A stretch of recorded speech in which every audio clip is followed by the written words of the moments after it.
टूट जाए कुछ तो उसे सजाना सीखिए, रूठ जाए कोई तो उसे मनाना सीखिए।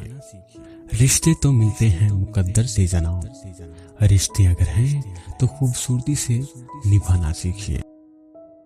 रिलेशनशिप का कोर इसी कविता से स्पष्ट है, इम्पोर्टेंस। अगर आप और आपके साथी आपके रिश्ते को इम्पोर्टेंस देते हैं, एग्री करते हैं, तभी वो उस रिलेशनशिप को आगे ले जा पाते हैं।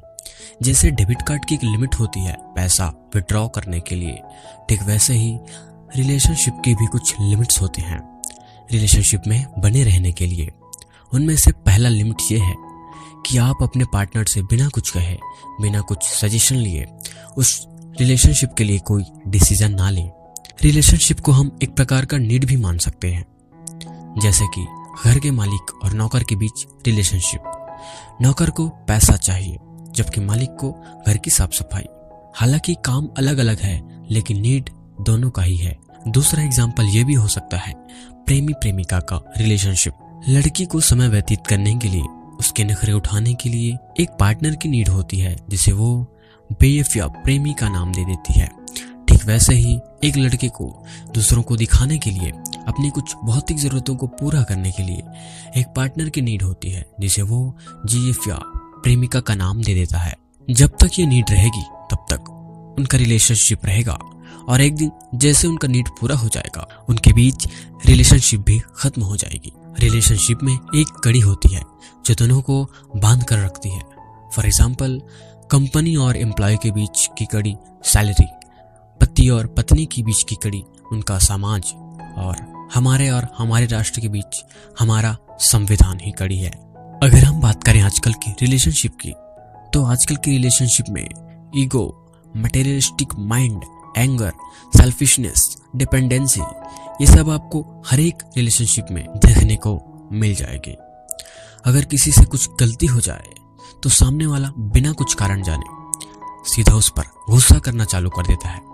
तुमने ये कैसे किया, तुम अपने आप को समझते क्या हो, और ना जाने क्या क्या।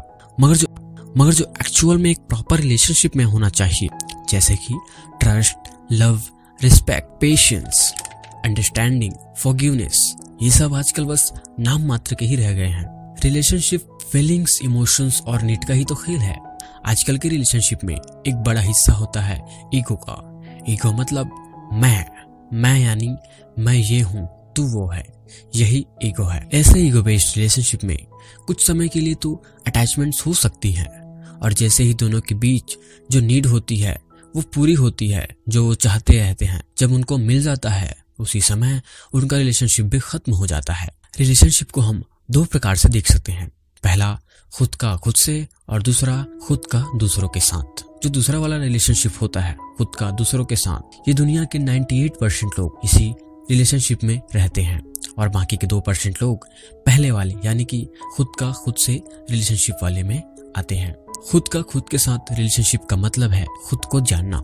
जितना ज्यादा और बेहतर ढंग से आप खुद को जान जाओगे, आपकी सेल्फ अंडरस्टैंडिंग उतनी ही गहरी होती जाएगी। जैसे ही आप खुद को डीपली अंडरस्टैंड कर लोगे, आपको और किसी की जरूरत नहीं पड़ेगी। आपको फीलिंग्स, इमोशंस और नीड का सारा खेल दिखने लग जाएगा, सब कुछ समझ में आने लगेगा। आप ये देख सकेंगे कि आप में और किसी दूसरे इंसान में कोई अंतर ही नहीं है। अगर अंतर भी है तो वो मात्र नॉलेज का, यानी कि उसके थॉट्स और आपके थॉट्स का है। बाकी दोनों की आत्मा एक ही है।